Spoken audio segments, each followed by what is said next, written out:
అయోధ్య రాముల వారిని తలుచుకోకుండా ఉండలేము. అలాగే అయోధ్య పూజా సామాగ్రి కూడా వాడకుండా ఉండలేము. అయోధ్య పూజా సామాగ్రి వాడండి, మీ పూజని పరిపూర్ణం చేసుకోండి. డీలర్షిప్, డిస్ట్రిబ్యూషన్, హోల్సేల్ కై సంప్రదించవలసిన నంబర్లు. ఇక మరోవైపు ఇదంతా ఇట్లా జరుగుతా ఉంటే ఇక కాళేశ్వరం కథ మళ్ళా మొత్తం తోడుతా ఉంటే వస్తా రేవంత్ రెడ్డి ఇంకో ముచ్చట మాట్లాడండి. నిరుద్యోగులు పోరాటం చేస్తా ఉన్నారు.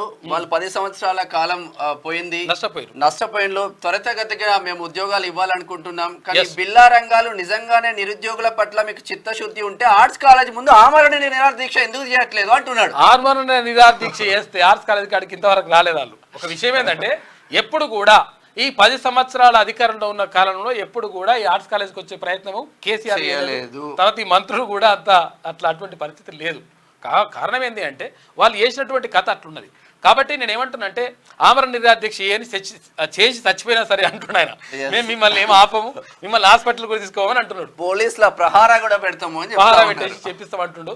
సరే ఏది చేసినా సరే కానీ నేను ఏమంటున్నానంటే కొన్ని అంటే నిరుద్యోగుల నుంచి అట్లా అంటే వాళ్ళు ప్రభావితమైనరా లేకపోతే నిజంగానే వాళ్ళకి పరిస్థితి ఉందా అంటే నిజంగా కొంతవరకు వాళ్ళకి చాలా మంది అన్న నిన్న మన ఆఫీస్ కి వచ్చిండు. అన్న నేను 5-6 సంవత్సరాల నుంచి ప్రైవేట్ జాబ్ చేసుకుంటున్నా, ఒక 2-3 నెలలు టైం ఇస్తే నేను మళ్ళీ నా బుక్స్ నేను తిరిగేసి ఆస్కారం ఉంటది ప్రిపరేషన్ కి. ఇట్లా చేస్తున్నారు ఏంటంటే కాబట్టి తెచ్చుకుంటున్నారు. ప్రభుత్వం మంచి చేస్తా ఉంది, జాబ్ క్యాలెండర్ వేస్తుంది, తర్వాత అన్ని ఉద్యోగాలు కూడా పెంచుతా ఉంది. ఇవన్నీ కూడా మంచి చేస్తున్నప్పుడు కొంచెం అది పోస్ట్పోన్ అనేటువంటిది అంశం కూడా పరిగణలోకి తీసుకుంటే 100% ప్రభుత్వానికి మంచి జరుగుతుంది, ప్రజలకు కూడా మంచి జరుగుతుంది, నిరుద్యోగులకు కూడా మంచి జరుగుతుంది అని చెప్పేసి వాళ్ళు భావిస్తా ఉన్నారు. కాబట్టి ఆ నిర్ణయం తీసుకోండి.